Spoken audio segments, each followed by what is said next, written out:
Hello दोस्तों, कैसे हैं आप लोग। आशा करता हूं स्वस्थ होंगे, मस्त होंगे। अगर मित्र आप भी चाहते हैं transformer safety device without Arduino का प्रोजेक्ट बनाना, तो उसके लिए अगर आप लोग वर्किंग प्रिंसिपल इस तरह से, जब यानी कि इसका वर्किंग प्रिंसिपल से पहले सबसे पहले अगर आप लोग को बात करें तो कंपोनेंट याद रखना पड़ेगा। तो जिसमें आप लोग जानते हैं ट्रांसफार्मर 230 वोल्ट के आपके पास होना चाहिए, एसी बल्ब जो कि 0 वाट से 15 वाट तक का भी यूज कर सकते हैं, रिले 12 वोल्ट का, उसके बाद ब्रिज रेक्टिफायर का यूज कर सकते हैं, कैपेसिटर हुआ, रेसिस्टेंस हुआ, फ्यूज जो सेफ्टी के लिए यूज कर सकते हैं, नहीं भी कर सकते हैं क्योंकि आप रिले यूज कर रहे हैं, सेफ्टी के लिए चाहते हैं तो फ्यूज का यूज कर सकते हैं, स्विच, कनेक्टिंग वायर्स, उसके बाद वुडन बोर्ड हो गया, वुड का जो भी यानी कि इसका वुडन बोर्ड का जो भी आपको यूज करना है कर सकते हैं। ठीक, इसके लिए अगर आप वर्किंग प्रिंसिपल समझाना चाहते हैं अपने जो आपके प्रोजेक्ट में गाइड के लिए हैं, आपसे पूछा जाता है तो आपको याद रखना है। जैसे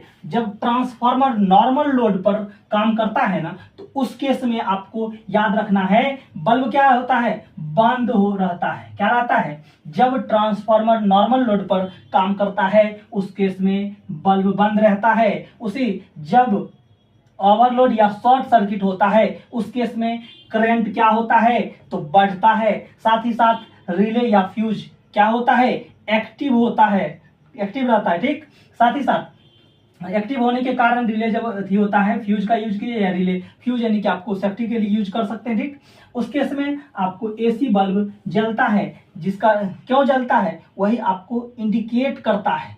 क्या करता है, इंडिकेट करता है, दिखाता है इंडिकेशन करके, यानी कि बल्ब जल रहा है, जिस कारण से आपको याद रखना होगा किस तरह से। तो इस चीज के लिए आपको ट्रांसफार्मर सेफ्टी डिवाइस के लिए इतना चीज को आप लोग यूज कर सकते हैं। वेरी वेरी इंपॉर्टेंट है, अगर आप लोग को याद रखना हो तो इसी तरह से याद रख सकते हैं। देख लीजिए, कंपोनेंट हो गया, साथ ही साथ वर्किंग प्रिंसिपल के लिए आप लोग देख सकते हैं।